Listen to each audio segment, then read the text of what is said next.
Hey y'all, welcome to Variables and Paper Airplanes Day. Just to show you quick stuff on Google Classroom. I sent out a message to have two pieces of identical paper, and you'll see what that's for in just a little bit. And then you need something to measure length with. So a ruler, or even better, if you're at home and you've got a measuring tape, either one like you do your body width to like measure for length of pants, or the kind that maybe it's in the garage that you measure furniture or the wall with. That would be awesome. Okay, so have that handy. But when you go into Classwork, you'll see that we've added week 2. All right, so here's our date span there. You got an Ed Puzzle assignment. It's really, really quick. A little bit from NASA about graphing, because we're going to be talking about that a little bit today and a little bit in our next class. And then you've got 2 materials there to help you with your paper airplanes, which will come later in the period. Okay, so one has pictures and one is a video, because sometimes that makes it a little easier. But you've got those there. If you are an expert paper airplane maker, awesome. For those of us who are not, here's a couple of resources for you. Okay, but check those out. You'll want to look at the science notebook topic. Anything that we put in our science notebook will always be in there. So if I go too fast and you miss something, or you're absent or got kicked off the Zoom meeting, you can always come in here and make yours look like mine. So we added some new stuff today. Scroll on down, you'll notice that I had the table of contents set up, but now I've started the actual table of contents. Okay.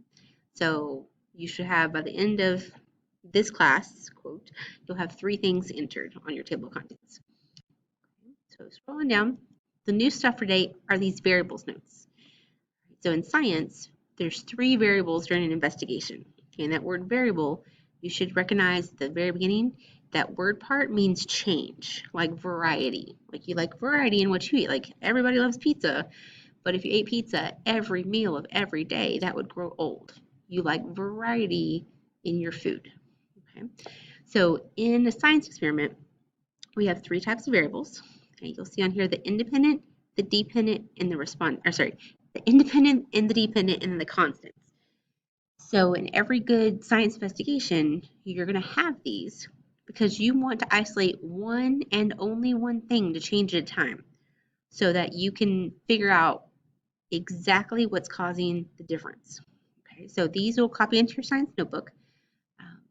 But the I in independent, think about I, the scientist. What am I changing on purpose to test my hypothesis? So you ask yourself that question, what am I changing on purpose? And that'll help you figure out what your independent variable is.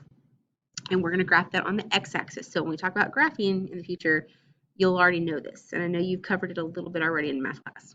Okay.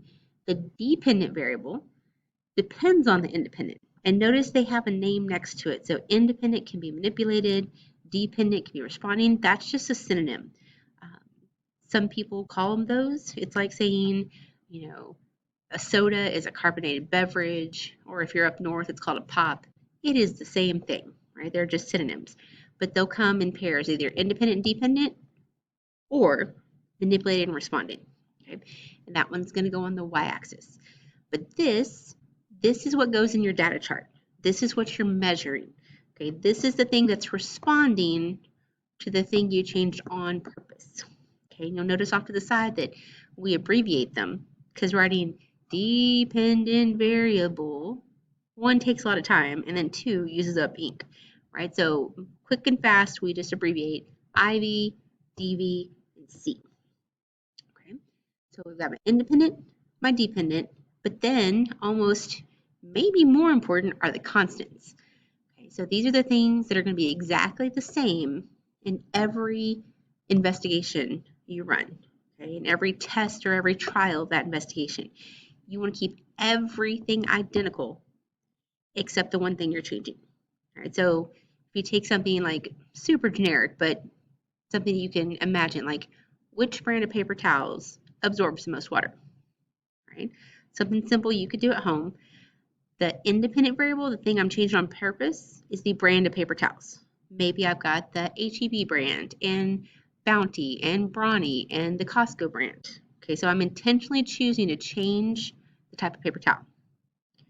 And then for my dependent variable, what am I measuring? Well, if my question was, which brand of paper towel absorbs the most water, the thing I'll be measuring is the amount of water absorbed. So that's what I would put in my data chart. That's what I'm end up graphing. So how much water is absorbed would be my dependent, because it depends on the type of paper towel. But constants, these are a lot of things that you might take for granted, but if there's differences, we can't be for sure that the independent variable is what caused it. It may be like a compound effect. Okay.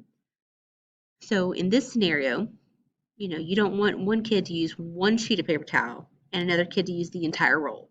That would mess up your results, right? You don't want one kid to use tap water out of the sink and another kid to use like Topo Chico or like bubbly water. You might get different results. You don't want one kid to use freezing cold water and another kid to use boiling water, right? So everything, even the environment in which you're in, maybe not for the brand of paper towel, okay, but think of weather conditions. The same temperature, same humidity, same air pressure, every single thing that you can possibly control to make it identical will be your constants.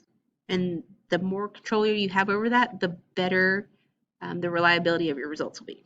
Okay, so this gets copied into your science notebook, and we'll keep referencing back to it.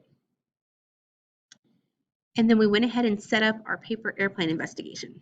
Okay, so those links on Classroom will help you out here if you're unsure about how to make paper airplanes. But we're going to make a comparative investigation. You're going to learn that we don't use the word experiment all the time because experimental investigations are only a certain kind with a control. Most of what we will do are comparative investigations and descriptive investigations, and we'll explain those another time. Okay, but for today, you're going to pick 2 paper airplane designs, whether the one shown in the instructions or the video or of your own creation. Okay, we walk through isolating the variables. So your independent variable would be the design of the paper airplane. Okay, that's why you need to have identical paper, right? Notice that down in your constants. The thing you will measure will be the distance the plane travels. And you need to, before you start, decide on your unit of measurement, and it'll be centimeters because in science we use the metric system. Okay, and we'll get more comfortable with that. Constants, everything else that could possibly be the same. You don't want 2 types of paper. You don't want a piece of cardstock and a sheet of notebook paper, right? That will mess things up. They have different air resistance. They weigh different things. The person throwing, you don't want to throw it and then have your little sister throw it. That wouldn't be a constant. How hard you throw it.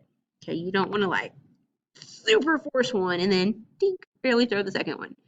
So you want to probably do a couple of warm-ups before you actually start recording your data to get that consistency down. But you want to give it the same force every time. And even the same conditions. You're going to do it most likely inside, so you don't have to worry about the wind or the rain and whatnot. But you don't want to stare underneath the air conditioning vent, right? You don't have to worry about the lighting, okay? But you want to have the same room conditions to launch these in. So look around your house and find a good spot. Maybe it's down the hallway.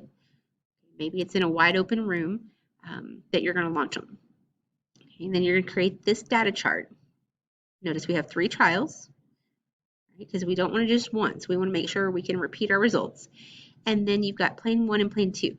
Notice we named them based on if we used a design that was in the video or the instructions. Okay, so maybe I picked one from the paper instructions and one of my own design, and I've labeled that. In science, there will be no naked numbers.